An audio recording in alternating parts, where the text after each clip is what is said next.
नमस्कार दोस्तों, विजय अकेडमी में आपका एक बार फिर से स्वागत है। तो चलिए शुरू करते हैं हमारी क्लास। पिछली क्लास में हमने एमसीक्यू 15 तक सॉल्व कर लिए थे। क्वेश्चन नंबर 16 से अब हम इस क्लास को चालू करते हैं। ठीक है, तो अगर आपने पुरानी क्लास नहीं देखी हो तो ज़रूर से देख लीजिएगा। मैं उसकी लिंक जो है वो डिस्क्रिप्शन में दे दूंगा ताकि आपको सुविधा रहे। चलिए शुरू करते हैं आज की क्लास। सार्वजनिक लेखांकन में सम्मिलित है। अब क्या बोल रहा है, सार्वजनिक लेखांकन में क्या क्या सम्मिलित होता है आपको ये बताना है। तो फर्म का बजट बनाना, अंकेक्षण और कर नियोजन मतलब टैक्स प्लानिंग, ऑडिटिंग और टैक्स प्लानिंग, सरकार के लेखे रखना या विश्वास पर कार्य करना। तो देखिए, जो हम सार्वजनिक लेखांकन करते हैं, सार्वजनिक लेखांकन करते हैं जो हम, उसमें क्या सम्मिलित होता है। तो सार्वजनिक लेखांकन में सम्मिलित होता है, वो होता है कर, टैक्स प्लानिंग और ऑडिटिंग। तो हमारा आंसर क्या हो जाएगा, बी, अंकेक्षण और कर नियोजन। ठीक है, चलिए बात करते हैं क्वेश्चन नंबर 16 पर। क्वेश्चन नंबर 16 आपके सामने आ गया है, एक मिनट। क्वेश्चन नंबर 16 हो गया है। क्वेश्चन नंबर 17 आपके सामने आ गया है। क्वेश्चन नंबर 17 क्या बोल रहा है कि राजकीय लेखांकन आधारित है। क्या बोल रहा है, राजकीय लेखांकन आधारित होता है। तो स्फूर्ति लेखांकन पर, इकहरा प्रणाली पर, साख प्रणाली पर या दोहरा लेखा प्रणाली पर। तो देखिए, जो राजकीय लेखांकन बनाया जाता है वो किस पर आधारित होता है। जो राजकीय लेखांकन किया जाता है तो वो इकहरा लेखा प्रणाली पर आधारित होता है। ध्यान रखिएगा, क्वेश्चन पूछ सकते हैं। चलिए, क्वेश्चन नंबर 18 जो है वो एक जनरल क्वेश्चन है। ठीक है, एक जनरल क्वेश्चन है। कुछ बच्चों का एक कमेंट था, मैंने देखा था तो मुझे लगा ये एक और कंसर्न है। कुछ बच्चों का ये कहना था कि सर, जो क्वेश्चन है उनका लेवल नॉर्मल है और एग्जाम में जो क्वेश्चन पूछे जा रहे हैं वो थोड़े टफ पूछे जा रहे हैं। तो देखिए, मैं आपको एक दो तीन चीजें हैं, मैं उसके बारे में बता दूं आपको कि देखिए, एक तो क्या हो रहा है, कई बच्चे ऐसे हैं जिन्होंने 5-6 सालों से पहले पढ़ाई की हुई है। कई महिलाएं हैं जो हाउस वाइफ हैं और उन्होंने 5-6 साल पहले क्लास की थी, 5-6 साल पहले पढ़ाई छोड़ चुके हैं। कुछ बच्चे और ज़्यादा समय से अपनी एग्जामें नहीं दे रहे हैं या उन्होंने पढ़ाई छोड़ चुके हैं। तो उनके लिए अब कॉमर्स एक तरह का नया सब्जेक्ट हो गया, मतलब उनको बेसिक से आना चाहिए।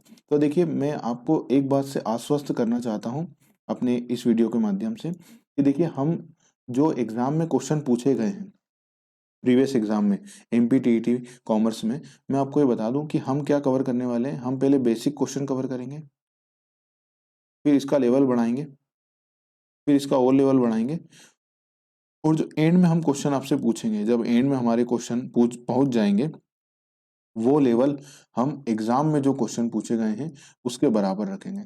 इसका बेनिफिट क्या होगा, जिन बच्चों को इजी क्वेश्चन, ये क्वेश्चन आसानी से समझ में आते हैं, तो आराम से इसे रिवीजन हो जाएगा उनका और एंड में उनका यहाँ बेनिफिट हो जाएगा।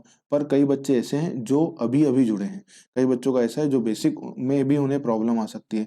तो जब वो बेसिक कवर कर लेंगे तो उनका कॉन्फिडेंस बढ़ जाएगा और उनको बेसिक कंसेप्ट क्लियर हो जाएंगे। तो फिर जब हम यहाँ से हो करके जब एग्जाम तक आएंगे, एग्जाम के लेवल तक, तो वो हमारे साथ कॉप अप कर पाएंगे। तो सभी का ध्यान रखते हुए मैंने इस क्वेश्चनों को ऐसे डिज़ाइन किया है ताकि पहले बेसिक पढ़ लें, जब बेसिक क्वेश्चन आपसे बनने लग जाएं तो फिर हम उसमें थोड़ा सा लेवल बढ़ाएं, फिर थोड़ा सा लेवल बढ़ाएं, और एंड में जब हमारे क्वेश्चन किसी भी टॉपिक से रिलेटेड हो तो वो इस लेवल के हों कि जो एग्जाम में क्वेश्चन पूछे गए थे उनको मैच कर जाएं, ताकि आप सभी का, मेरा यही उद्देश्य है कि इस बार आप सभी का कॉमर्स जो पढ़ रहे हैं उनका सभी का क्वालिफाई हो जाए, कॉमर्स सभी क्वालिफाई करें जो जो बच्चे मुझसे पढ़ रहे हैं। ये मेरा टारगेट है, मेन मोटो। तो उसी के अनुसार मैं ये अपनी पूरी क्लासेस डिज़ाइन कर रहा हूँ, और आप ऐसे ही अपने फीडबैक ज़रूर से रखा करिएगा कमेंट में, ताकि हमें और सुविधाएं मिले कि आपको हमारे एंड से क्या चाहिए, तो हम उस हिसाब से आपके लिए ये क्वेश्चन लेकर आते रहें। तो चलिए, अब हम अपनी वापस से क्लास पर आ जाते हैं। लेखांकन एक पेशा है। क्या बोल रहा है क्वेश्चन, कि लेखांकन एक पेशा है, क्योंकि अब क्वेश्चन बोल तो रहा है कि लेखांकन जो है वो एक पेशा है, क्योंकि मतलब क्यों ऐसा है कि वो एक पेशा है। तो आपको ये बताना है कि क्यों ऐसा है। तो क्या इसमें सिद्धांत है, इसकी संकल्पनाएं हैं, इसमें ज्ञान, अनुभव, बुद्धि की आवश्यकता होती है, या यह एक पूर्ण विज्ञान है। तो देखिए, जो लेखांकन है ना, लेखांकन मतलब अकाउंट, लेखांकन बनाने के लिए आपको क्या करना पड़ता है, व्यक्ति को नॉलेज होना चाहिए अकाउंट्स का, तभी तो वो बना पाएगा। अब नॉलेज होगा, अगर व्यक्ति को पता होगा कि हाँ कैसे बनाते हैं, तो वो उस हिसाब से क्या करेगा, अपना दिमाग लगा करके काम करेगा और तब वो काम कर पाएगा। अकाउंटिंग हर कोई नहीं कर पाता, लाइक अकाउंट्स लिखना, अकाउंट्स को समझना हर किसी के बस की बात नहीं है, उसके लिए कॉमर्स की डिग्री लेनी पड़ती है तब जाके। तो हमारा आंसर क्या हो जाएगा कि इसमें ज्ञान, अनुभव, बुद्धि की आवश्यकता होती है, ठीक है, इसलिए ये एक पेशा है। तो हमारा आंसर क्या हो जाएगा, सी। ठीक है, चलिए बात करते हैं क्वेश्चन नंबर 19 पर। क्वेश्चन नंबर 19 आपके सामने आ गया है, निम्नलिखित में से सही है। देखिए मैं हर बार जब ऐसा क्वेश्चन आता है तो मैं ये पॉइंट हाईलाइट कर देता हूँ कि सही है, गलत है। तो देखिए अभी क्या बोल रहा है, निम्नलिखित में से सही है। सही होने का मतलब क्या है, यहाँ पर एक बात जो होगी वो सही होगी और तीन बात होगी वो गलत होगी। मैं हर बार इस तरह से आपको पॉइंट आउट करता हूँ। उसका उद्देश्य ये होता है कि जब एग्जाम में इस तरह का क्वेश्चन आए तो आप ये आइडेंटिफाई करें कि क्वेश्चन पूछ क्या रहा है।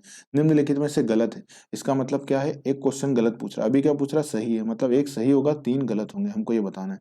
तो क्या सही है, चलिए पढ़िए फटाफट से क्वेश्चन को और बताइए क्या सही है और क्या गलत है। चलिए, तो क्या बोल रहा है, लेखांकन व्यवसाय की भाषा है, लेखांकन व्यवसाय का आधार है। तो देखिए लेखांकन व्यवसाय की भाषा है, क्या ये बात सही है, बिल्कुल सही है। क्या लेखांकन व्यवसाय का आधार है, मतलब इसका आधार आधार है क्या लेखांकन व्यवसाय का, बिल्कुल नहीं। और लेखांकन व्यवसाय, व्यवसाय की कला और विज्ञान है, लेखांकन व्यवसाय क्या बोल रहा है, ये व्यवसाय की। अगर ये पूछते लेखांकन क्या है, कला और विज्ञान दोनों है, तो बात अलग होती है। ये क्या बोल रहे हैं, लेखांकन व्यवसाय की कला और विज्ञान दोनों है, बिल्कुल नहीं। और क्या बोल रहा है क्वेश्चन, लेखांकन व्यवसाय के लिए आवश्यक नहीं है, क्या लेखांकन व्यवसाय के लिए आवश्यक नहीं है, गलत बात है। व्यवसाय के लिए आवश्यक है, जब तो बनाया जा रहा है। अगर लेखांकन व्यवसाय के लिए आवश्यक नहीं होता तो हम ये बनाते ही क्यों, फिर क्यों इतनी सारी समस्याएं, इतनी सारी चीजें करते और लेखांकन बनाते। आवश्यक है जब तो बना रहे हैं, तो ये सारी बातें गलत है। तो हमारा आंसर क्या हो जाएगा, ए। लेखांकन व्यवसाय की क्या है, एक भाषा है, लेखांकन व्यवसाय की भाषा है। चलिए बात करते हैं क्वेश्चन नंबर 20 पर। क्वेश्चन नंबर 20 आपके सामने आ गया है।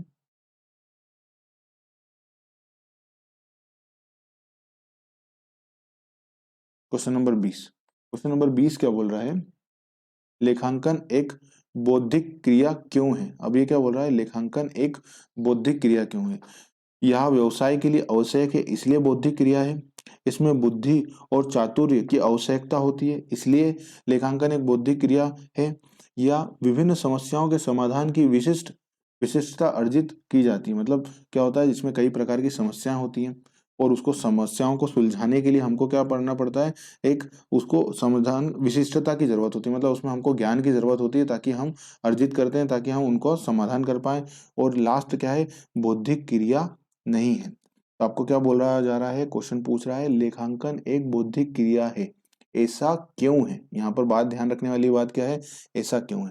तो ये ऐसा इसलिए है क्योंकि हमारे उसमें क्या रहता है, हमको इसमें जब भी कोई लेखांकन में समस्याएं होती है, लेखांकन में कोई प्रॉब्लम आती है और उन प्रॉब्लम को हमको समस्याओं को सॉल्व करने के लिए हम क्या करते हैं, हमारी ज्ञान को बढ़ाते हैं, हम कुछ उसमें विशेष ज्ञान को अर्जित करते हैं ताकि हम क्या कर सके, उन समस्याओं का समाधान कर सके। तो हमारा आंसर क्या हो जाएगा, हमारा आंसर हो जाएगा सी, कि विभिन्न समस्याओं के समाधान की विशिष्टता अर्जित की जाती है।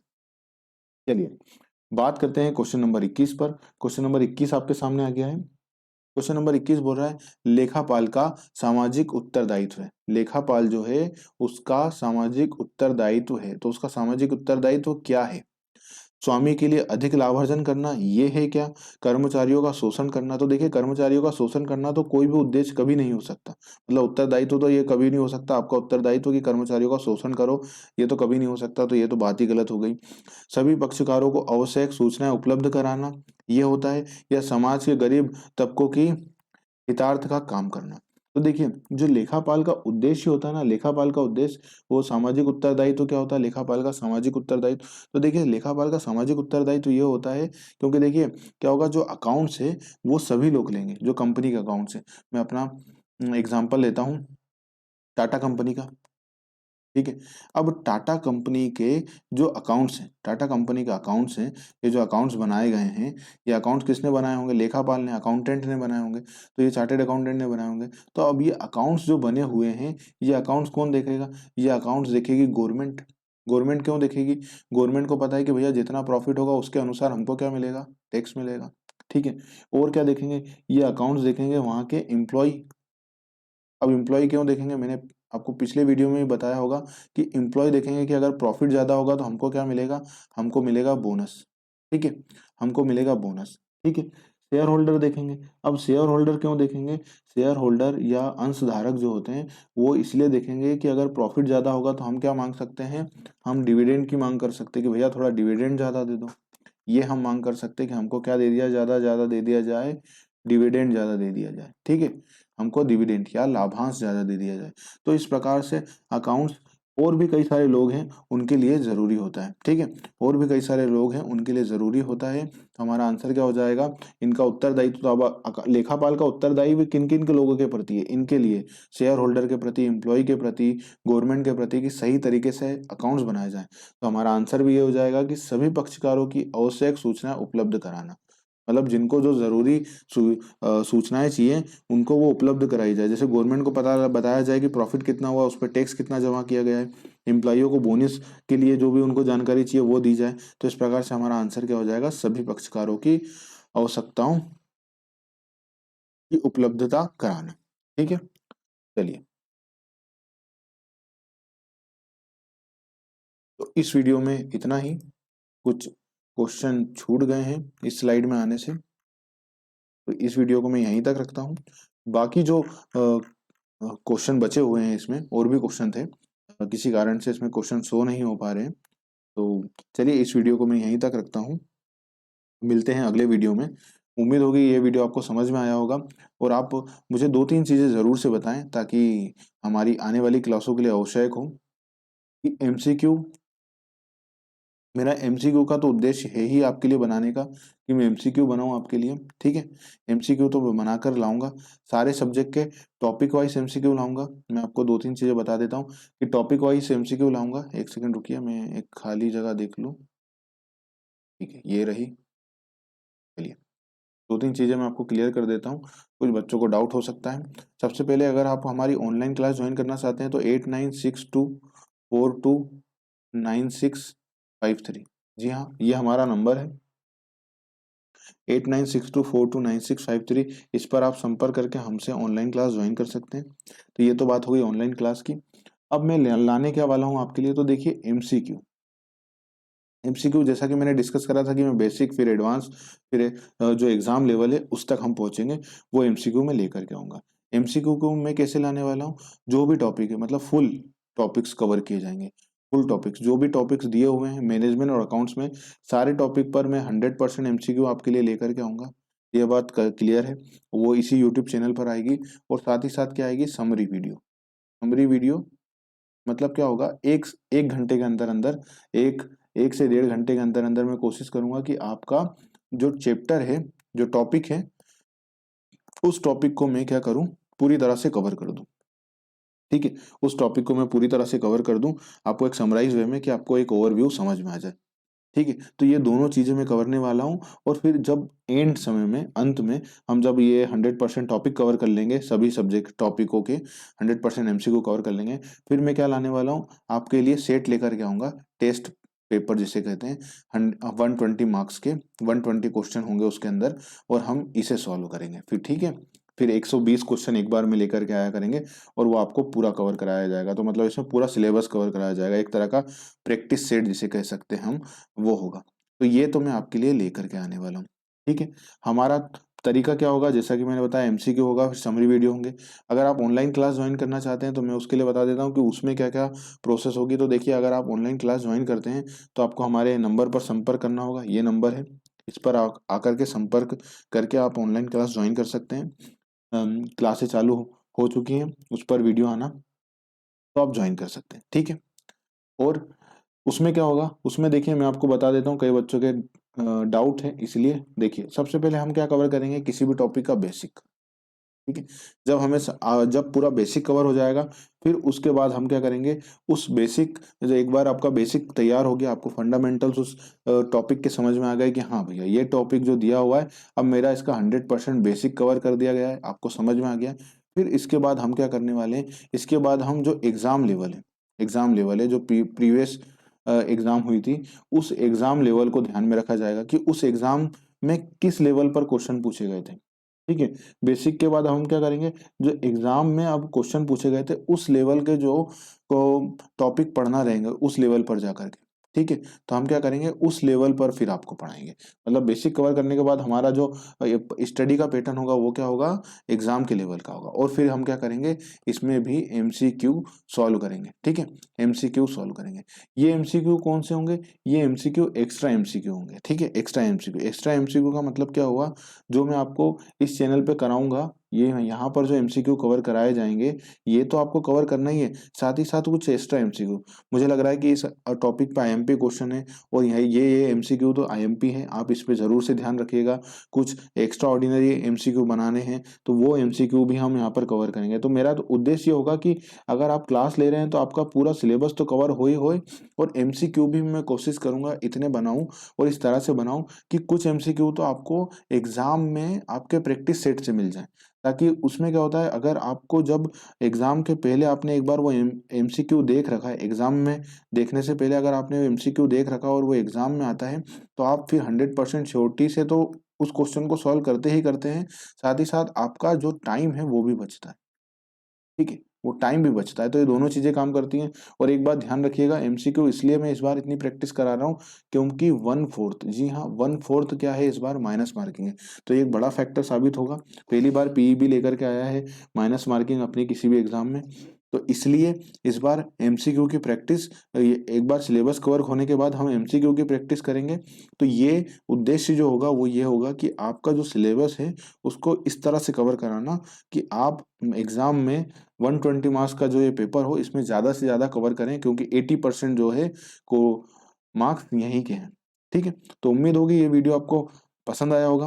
अगर आपके फिर भी कोई सुझाव है तो मैं आपसे गुजारिश करूंगा कि आप हमें कमेंट बॉक्स में ज़रूर से बताएं कि आपको हमसे और क्या चाहिए, क्या आप चाहते हैं, वो कमेंट में ज़रूर से करिए। क्योंकि आपके कमेंट जो होते हैं मैं उसे रीड करता हूँ और उसके अनुसार हम हमारी आने वाली भविष्य में क्लासें, जो एमसीक्यू क्लास ला रहे हैं या जो भी क्लासें ला रहे हैं, उसके लिए भी आपके लिए हेल्पफुल होती हैं। इसके अलावा आपसे आपको और कोई जानकारी चाहिए हो या आप कोई सुझाव मुझे पर्सनली देना चाहते हैं तो यह हमारा व्हाट्सअप नंबर है, आप इस पे भी हमें व्हाट्सअप कर सकते हैं। और अगर आप ऑनलाइन क्लास लेना चाहते हैं तो उसके लिए भी यही हमारा व्हाट्सअप नंबर है 8962429653, आप इससे संपर्क कर सकते हैं। तो बस 1-2 दिन में आपकी जो क्लासें हैं पूरी व्यवस्थित चालू हो जाएंगी और आप उस क्लासों के साथ साथ हमारी कोशिश यही है कि आपकी जल्द से जल्द उसमें क्लासों में आपका सिलेबस कवर किया जाए एग्जाम के लेवल का, और फिर आपको प्रैक्टिस कराई जाए ज़्यादा से ज़्यादा, ताकि आने वाली एमपीटीईटी वर्ग 1 कॉमर्स एग्जाम में आप बहुत अच्छे अंक लाएं और ये एग्जाम को पास करें। तो चलिए, इस वीडियो में इतना ही। उम्मीद होगी आपको ये वीडियो पसंद आया होगा। पसंद आया तो लाइक शेयर और चैनल को सब्सक्राइब करना ना भूलिए। मिलते हैं अगले वीडियो में, तब तक के लिए अपना ध्यान रखिए।